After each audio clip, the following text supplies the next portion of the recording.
Don't come to Christmas this year, it'll be weird, my mom said. My brother added, yeah, you'd ruin the family picture. So I cut them off, married without telling them, and when the photos blew up online, their meltdown exposed exactly who they really were to everyone. Hey Reddit, my family spent years choosing my brother over me, so I made my own life, married the right woman, and cut the noise. They didn't take that well. Before the real chaos started, here's the beginning. My name was Romeo Luciano, 29 at the time, a marine surveyor working out of Tacoma. I spent my mornings climbing around ships and deciding whether they were safe enough to leave the harbor. My family never fully understood it. My mother Daniela acted like it was a quirky phase. My father Coulter tried to pretend he got it, and my older brother Nikolai, married to Lucille, just called it boat stuff. The only one who treated it seriously was my uncle Giovanni, my dad's older brother. Fog had settled thick over the port of Tacoma when I stepped onto a cargo vessel that morning. A deckhand followed close behind me, hoping I'd skip half the inspection.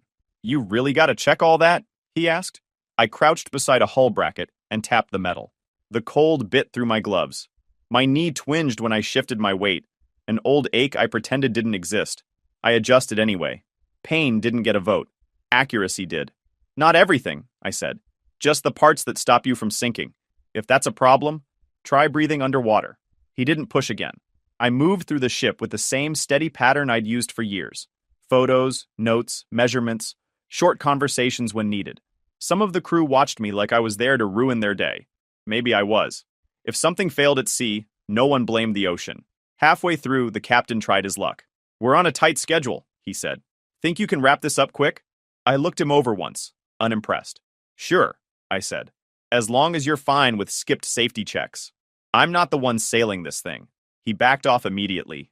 By noon, I had finished the inspection, handed off the paperwork, and walked off the gangway with the same calm stride I always had. Another ship cleared, another crew that wouldn't end up in the water because someone wanted shortcuts. Back home, the garage lights flicked on, revealing my motorcycle mid-repair. Half the wiring had been bothering me all week. I set my tools out and got to work. Machines always listened. People didn't. Around 4, a couple friends dropped by. They claimed they came to hang out, but they always showed up when they smelled food. I cooked because watching them microwave things was painful. They argued about sports while I seared chicken and tossed vegetables in a pan. They acted like I'd performed magic. I let them enjoy the illusion. When they left, I turned to a wooden shelf I'd been building for the hallway. Clean cuts, tight joints, nothing complicated. Good work didn't need applause. It just needed to be done right. The door opened without knocking. Only one person treated my house that way.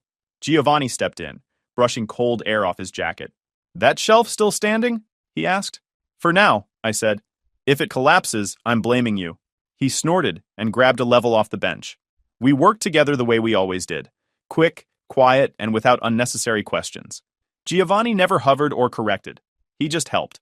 When the shelf was mounted, he dusted his hands off. Ran into your mother earlier, he said. She's excited about your brother again. Apparently, he closed some big deal. I nodded once. Someone warned the world. He might try accepting a normal compliment next. Giovanni chuckled. She nearly floated away talking about him. Figures, I said. If she praises him any harder, he'll file it as income. He laughed louder at that. My phone buzzed on the workbench. Family group chat. I felt Giovanni glance at it. You gonna check that? He asked. I'll regret it either way, I said, picking it up. Nikolai had typed first. Closed another contract today.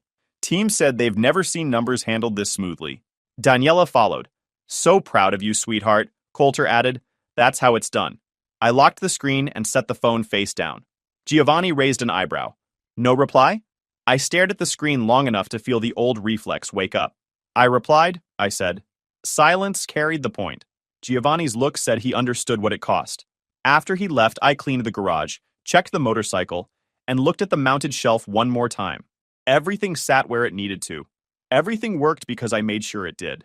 The docs would throw something else at me the next morning. They always did.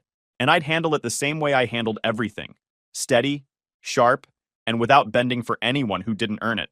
I called Daniela 3 days before Christmas, mostly out of habit. I already had a feeling how it would go, but I wasn't the type to avoid a conversation just because it might get stupid. She answered on the second ring. Romeo, she said, too bright, like she was reading from a script. About Christmas. I leaned against the counter. Yeah. What time should we be there? There was a pause long enough for me to picture her chewing her lip. Maybe, don't come this year. Straight to it. My stomach tightened like it still hadn't learned they'd never pick me. I kept my voice level anyway. Habit. Before I could say anything, Coulter cut in from the background, loud enough to make sure I heard him. Let's keep it simple this time.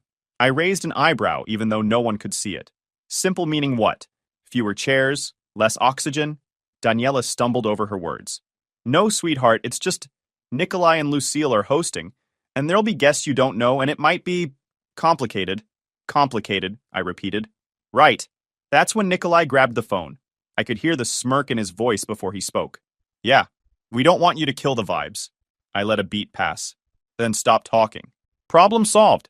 He bristled, could practically hear his jaw clench, but he didn't get a comeback out before I said, Merry Christmas, and ended the call. A minute later, my phone buzzed again. Family group chat.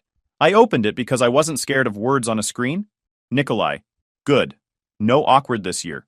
I set the phone down and walked upstairs where my girlfriend Lilith was wrapping a gift for Giovanni. She looked up when I entered. That was your family, she said. Not a question. They voted me off the island, I said. You still want to spend Christmas with me? Or should I get in line at a shelter? She tied the ribbon and stood. You're cooking breakfast, she said. That's all I need. We spent Christmas morning exactly how I preferred it. I made coffee and pancakes, she stole half my berries, and we exchanged gifts on the couch while the rain tapped against the windows. No drama, no posturing, no pretending. Giovanni called around noon. I figured they banned you, he said immediately. Congratulations, I told him.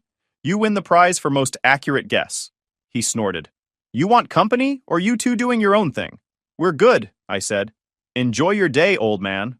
Tell Lilith I said hi, he replied, and hung up without any attempt to dig for details. That was why I kept him close. He actually respected boundaries. Lilith and I spent the rest of the day watching movies, cooking dinner, and ignoring every call or message from numbers that looked like they came from relatives. I didn't open anything. If someone wanted to complain, they could rehearse their lines first. The morning after Christmas, my phone pinged again. Daniela, this time directly. Daniela, dinner at our place. Be there at 6. Not a question, not an invite. A command. Like I was supposed to snap to attention. I typed back one word. Romeo? No. I set the phone down and went back to sanding a piece of wood for another shelf.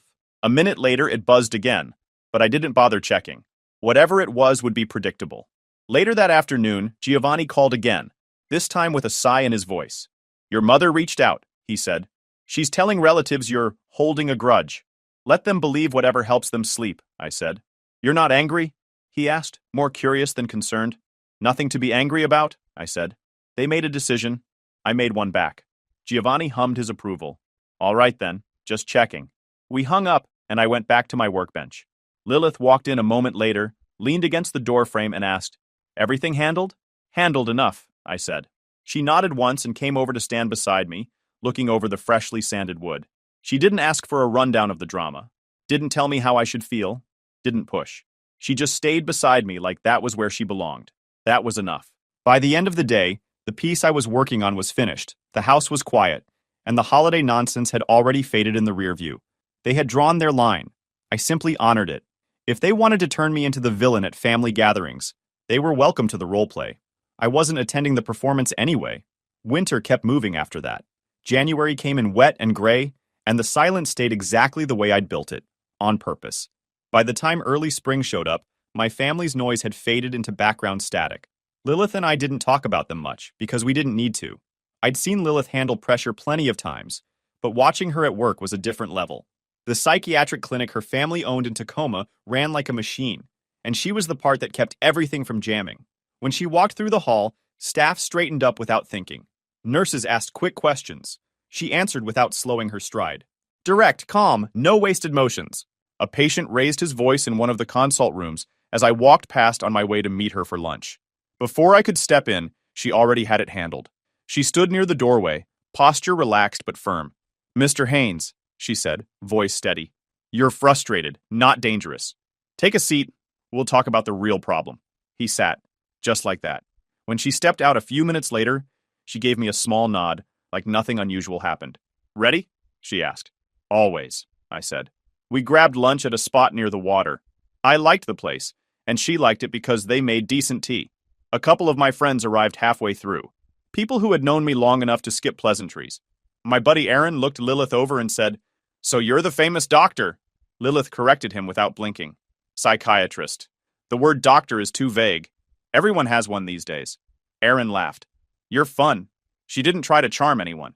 She didn't change her tone to make herself more likable. She just stayed exactly who she was, and somehow that made everyone lean in instead of pull back. Later, at a friend's get-together, one guy who'd had too much energy and not enough manners tried to impress her with his understanding of psychology. He cornered her with a drink in hand and said, "I read online that psychiatry is 90% guessing. Must be an easy job." Lilith didn't flinch. She tilted her head slightly. "If guessing worked," she said, "your conversation skills would be better." He shut up so fast I nearly applauded. She walked back to me like nothing happened. "You make friends wherever you go," I said. "He'll be fine," she replied. Ego injuries are treatable. Being around her felt clean. No drama, no pretension, no noise. Just two people who understood how to move through a room without tripping over each other. I didn't plan my proposal. There was no grand moment waiting in the wings.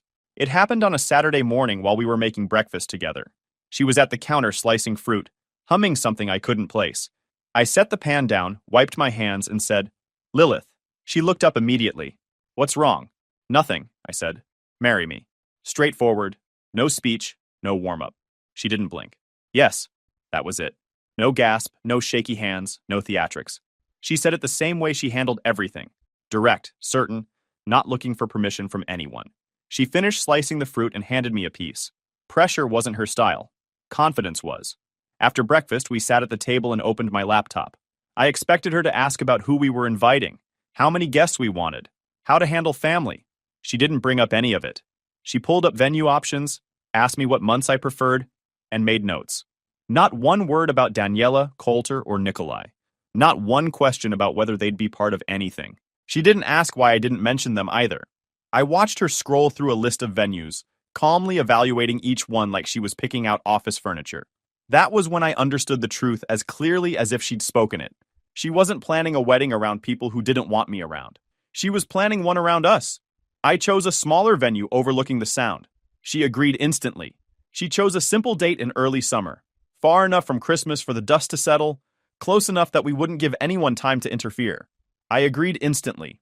Every decision came fast because neither of us was thinking about anyone beyond the two of us.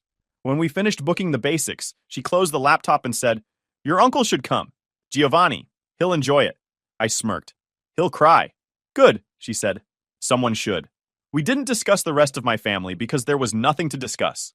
The absence of their names said more than any argument ever could. She didn't push me to explain anything. I didn't need to. That night we sat on the couch, her legs over mine, the room quiet except for the hum of the heater.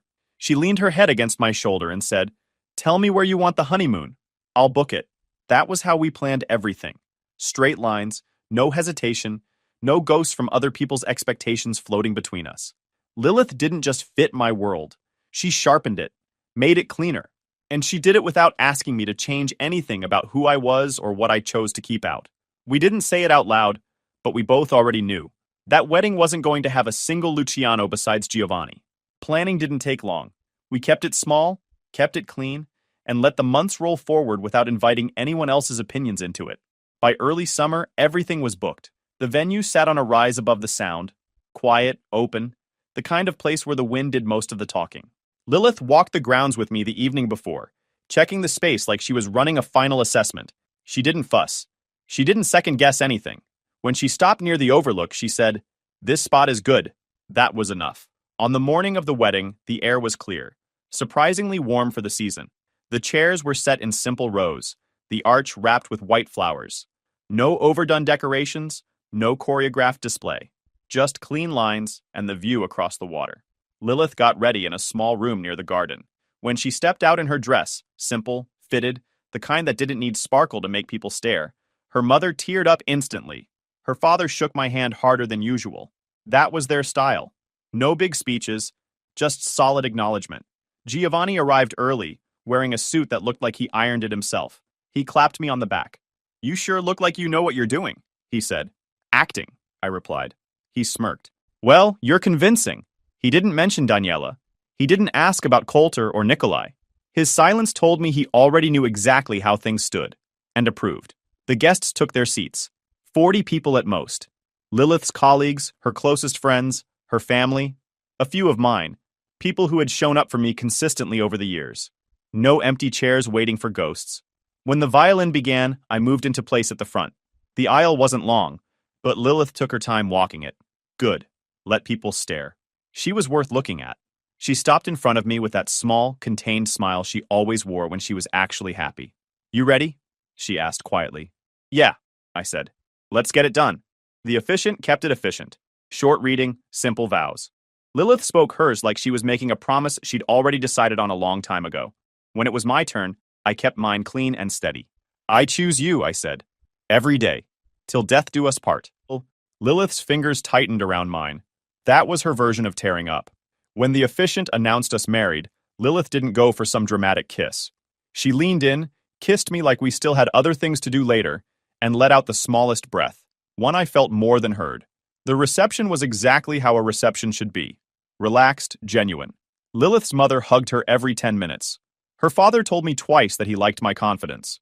Giovanni avoided dancing by pretending his knee hurt, but everyone knew he just hated choreography.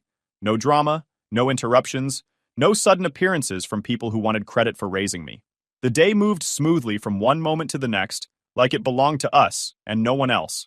When we left, the sun was going down, lighting the water gold. Lilith tucked her hand into mine and said, "That went better than most therapy sessions." "Lower stakes," I said. She laughed lightly and leaned against my shoulder as we walked to the car. 3 days passed before either of us posted anything. Lilith uploaded 2 photos, one of us walking back up the aisle, one from the reception where I was looking at her like she'd asked me a question. No captions. I posted my own 2 pictures that evening. Enough to acknowledge the moment, not enough to feed anyone's curiosity. The posts sat quietly for a few days. Then the screenshots started traveling. Family networks, cousins, group chats, the usual pipeline of people who needed an audience. That was when the phone started buzzing. Not with congratulations, with recognition. Someone, probably a cousin, sent screenshots to Daniela. She and Coulter must have gone through every post 3 times, trying to figure out how a wedding happened without their approval, without their chairs, without their scripted smiles in the background. I didn't check their messages. I didn't need to. I could already hear the outrage forming. While they were spiraling, Lucille got involved immediately. She grabbed one of Lilith's photos, specifically the aisle one, and posted it inside a local social chat full of her friends, the kind of place where people called gossip updates to feel productive. Her caption, "Some people really think they're important." Accurate, considering she had posted it. Lilith showed me the screenshot while we were cleaning the kitchen. I shook my head once. She must be bored. Chronically, Lilith said. 10 minutes later, Lilith's phone buzzed again. A message request. "Lucille, we should do lunch sometime. I love smart women. You'd be such a fun addition to our circle." Lilith typed back while standing at the counter. "Thank you. My schedule is full." Polite. Final. Professional. Lucille immediately sent another message. "Oh, I didn't realize therapists were so busy. Must be cute for you." Lilith read it once. She didn't correct the word. Not worth the oxygen. She locked her phone. "She's emotional," she said calmly. "That's a polite word for it," I said. "She'll escalate," Lilith added, like she was calling the weather. "Let her." Lucille didn't like being dismissed. 2 more passive-aggressive posts appeared online within an hour. All vague, all pointed, all written for an audience that loved drama as long as it stayed indirect. Lilith ignored every one of them. I didn't waste a breath acknowledging any of it. The wedding had been done our way. Quiet, selective, free from people who only cared about seating charts and appearances. And now, for the first time, my family understood that they hadn't been overlooked. They'd been left out. By evening, my phone started vibrating like someone was trying to shake the battery loose. First, Daniela called. Then she called again. Then Coulter tried. Then they both switched to messages. Long, broken paragraphs, guilt packed between every line. "Why would you do something like this without telling us? You embarrassed the entire family. This is not how adults behave. We are your parents. We deserve to be there." I let the flood roll in until the notifications stacked over each other. Finally, I answered one call just to stop the noise. Daniela's voice shot out immediately. "How could you get married without inviting us?" she demanded. "Do you know how this makes us look?" "I didn't think you cared how I looked," I said. "So I returned the favor." Coulter took the phone. Romeo, this is petty. You blindsided us. You told me not to come to Christmas, I reminded him. A wedding felt more complicated than dinner. Wouldn't want to make things awkward. That shut him up for 2 seconds. Daniela jumped back in. We didn't mean it like that.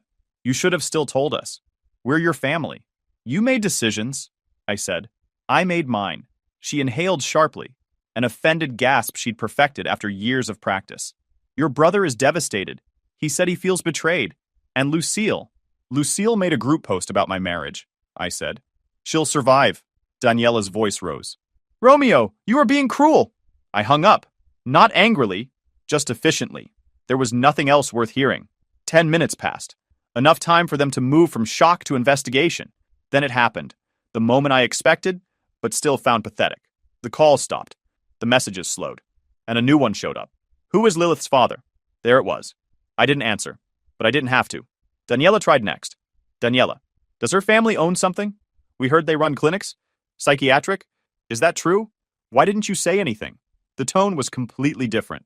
Suddenly soft. Suddenly respectful. Suddenly curious about details they'd ignored for a year. I called them this time. Not because they deserved it, but because some things needed saying out loud. Daniela answered immediately. Honey, we didn't know her family was established. Right, I said. Funny how your tone switched the second you realized she wasn't average. That's not fair, she insisted. No, I said. What wasn't fair was you dropping me from Christmas because I didn't fit Nikolai's aesthetic. Coulter tried to salvage it. We're trying to understand. We deserve information. You deserve nothing, I said. Information is earned. So is respect. Silence. They didn't know what to do with a clean boundary. We just want to reconnect, Daniela said weakly. You didn't want to reconnect when you thought she was just another woman dating me, I said. You only care now because you went looking for leverage. That's not... I ended the call. Lilith was at the table reading a file when I walked back in. She glanced up, calm as ever. Shift in tone? She asked. They smelled money, I said. Ah. She returned to her notes like that, answered everything. Across town, Lucille was still running her own marathon. Another screenshot popped up in a mutual story. A vague jab about people acting above their station. Subtle as a brick. Lilith received 2 more messages from her. I didn't mean anything rude. You took it wrong. Then, before Lilith could reply, anyway, since you're married in, it'd be good for you to meet the right people. Connections matter. Lilith typed a reply without pausing. Appreciate the offer. I'm not available for social networking. Lucille answered instantly. I'm trying to be nice. Don't be difficult. Lilith locked her phone. She's confused, she said calmly. She thinks proximity is entitlement. Most of them do, I said. She went back to work, unbothered. Her ability to cut off nonsense cleanly was one of the many reasons she fit my world better than anyone I'd ever known. My own family wasn't nearly as composed. By the next morning, Daniela sent a paragraph about how family should stick together, followed immediately by a message asking for the names of Lilith's parents. Coulter tried to take the reasonable route. You're breaking your mother's heart. Just talk to us. We can fix this. I replied once. There's nothing to fix. He tried calling. I didn't answer. Nikolai attempted his own angle later that afternoon. You embarrassed us. People are asking questions. You should have told me if she came from money. That could have helped the family. I sent back, if that was what you wanted from my marriage, you were never owed information. He didn't reply. By evening, the house was quiet again. Lilith and I ate dinner. Giovanni texted a thumbs-up emoji, a real one this time, because he'd seen the online noise and figured I'd handled it the way he expected. I had. My family had shown me what they valued, and I'd responded in the only language they understood. Clear actions, short answers, closed doors.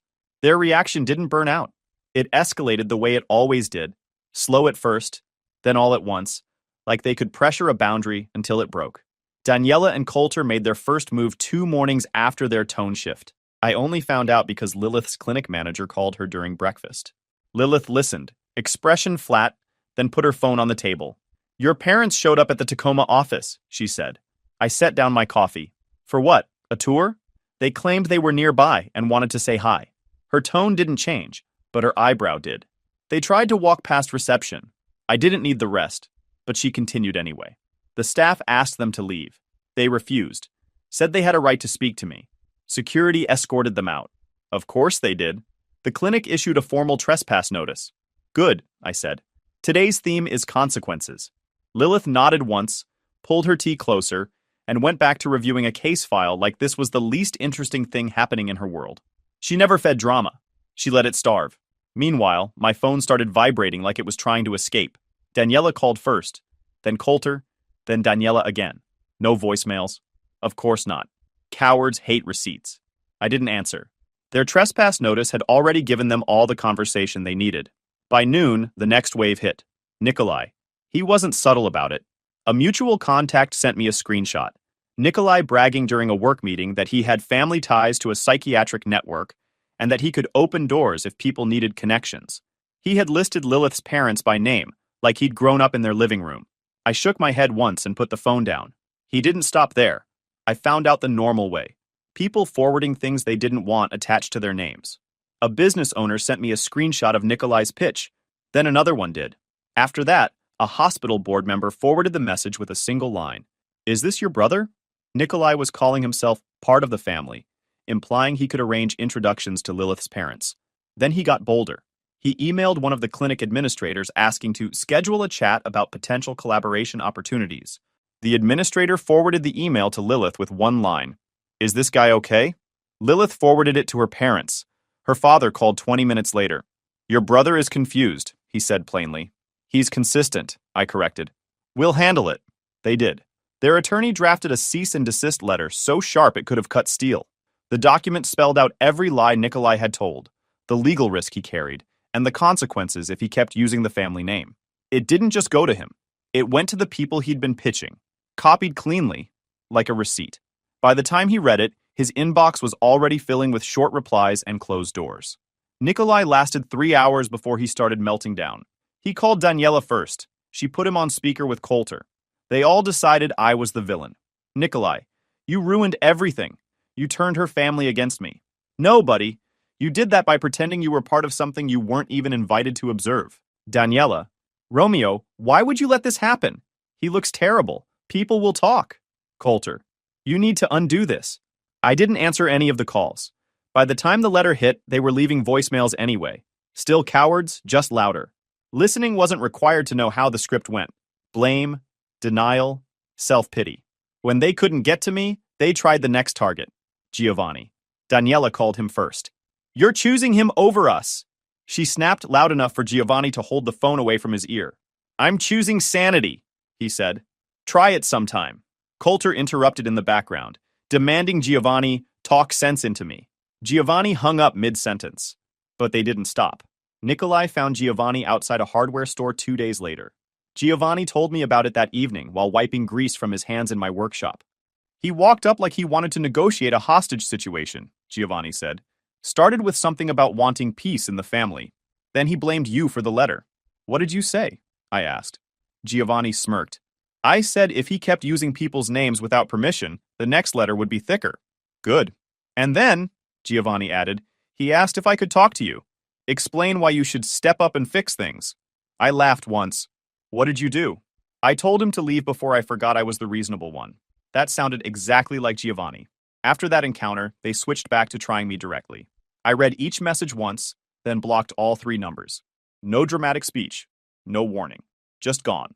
Lilith watched me block them, then went back to her chart notes without comment. She never congratulated me for boundary setting, or asked whether I felt resolved. She respected my decisions like they were facts, not emotions. The next day, my phone was finally quiet. Peace wasn't something I asked for. It was something I enforced. Giovanni came by that evening with a box of screws and a bag of takeout. "So," he said, setting everything down, "you're officially unreachable." "Best decision I've made all week," I said. He nodded. "Then keep going." I did. Because the moment people showed you who they were, there was no reason to leave the door unlocked for them. Nikolai showed up 2 weeks after the cease and desist, pounding on my front door hard enough to rattle the frame. Lilith glanced up from the couch, unimpressed. She listened for a second. The uneven rhythm of the pounding, the single set of footsteps on the porch. "He's alone," she said, still not looking toward the window. Desperation level, high. I opened the door enough to block the entrance with my body. Nikolai stood there breathing too fast, jaw clenched, eyes darting around like he'd built an entire speech in his head and forgot half of it.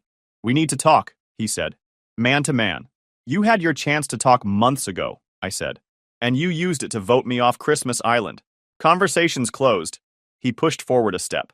I didn't move. He hit my chest with the edge of his shoulder and bounced back like he'd rammed a wall. You think you're better than us now? He snapped. No, I said. I think I'm separate. There's a difference. He scoffed and shoved a hand through his hair. You ruined everything, Romeo. You think I wanted that letter? You think I wanted people questioning me? That's on you? You poisoned them against me. I didn't have to, I said. You talked yourself into that mess. That family name could have opened doors for me, he barked. But you tried stealing connections from people you've never met. I cut in. If you weren't my brother, that'd be career-ending stupidity. Actually, it still is. His face twisted ugly. You think you're untouchable because you married into money? You think no one can do anything to you? I tilted my head. Are you threatening me? Or is this another seminar on your victimhood? Nikolai stepped forward again, fists tightening. Don't test me. I can make problems. You have no idea who...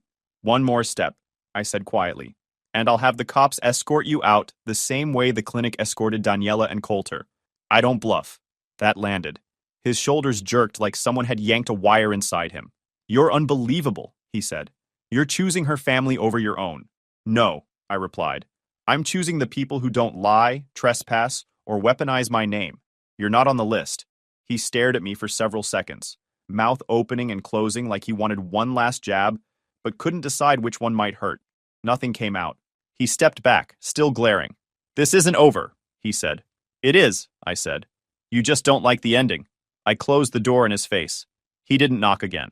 3 days later, Daniela and Coulter tried their own stunt. They didn't need my number to find me. They just needed one well-meaning person with a big mouth and a weak definition of privacy. Lilith and I were leaving a restaurant in Tacoma, one of the rare places she liked because they didn't try to make their menus inspirational quotes.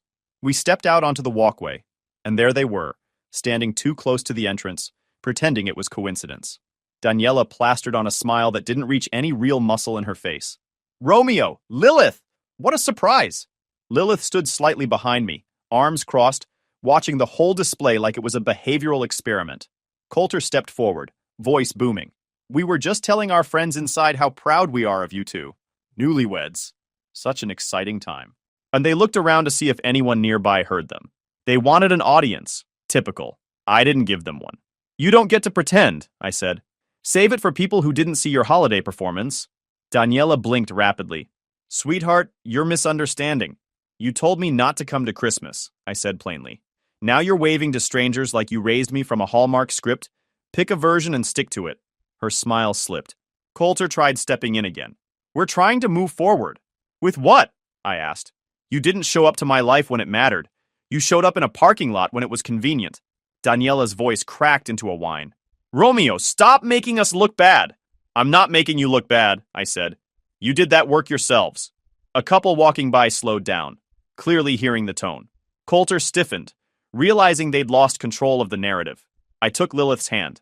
We're done here. Lilith nodded once and we walked past them. Daniela called after us once. My name stretched out like a plea. I didn't turn around. We reached the car. Lilith folded into the passenger seat calmly. That was concise, she said. They prefer concise, I replied. She buckled her seatbelt. They'll try again. Not with me. She didn't argue. That weekend, Giovanni came over carrying 2 grocery bags like he owned the driveway. He walked straight into the kitchen, unloaded pasta, tomatoes, garlic, and bread, like he knew exactly what he was doing. You're cooking, he announced. I'll supervise. I'm pretty sure it's usually the other way around, I said. Not when family's involved, he countered. Lilith set plates on the table. Which family? She asked. Giovanni smirked. The only one that knows how to use a doorbell. I cooked. Lilith passed ingredients. Giovanni sampled everything before it was fully ready, claiming he was testing for poison. The house filled with warm steam, the clatter of dishes, and the low hum of normal conversation, something my parents had never mastered. When we sat down to eat, Giovanni lifted his glass of water. To peace, he said. Lilith added, to earned peace. They clinked their glasses lightly. I tapped mine against theirs. Nothing dramatic, just a simple gesture that said more than any speech would have. No one said a single thing about Daniela, Coulter, or Nikolai. No one needed to. Actions had already closed the door. And the 3 of us, me, Lilith, and Giovanni, ate together like people who understood the difference between family you're born into and family you actually choose. If you enjoyed this video, please hit that subscribe button. It really helps the channel and help us bring you more and better stories.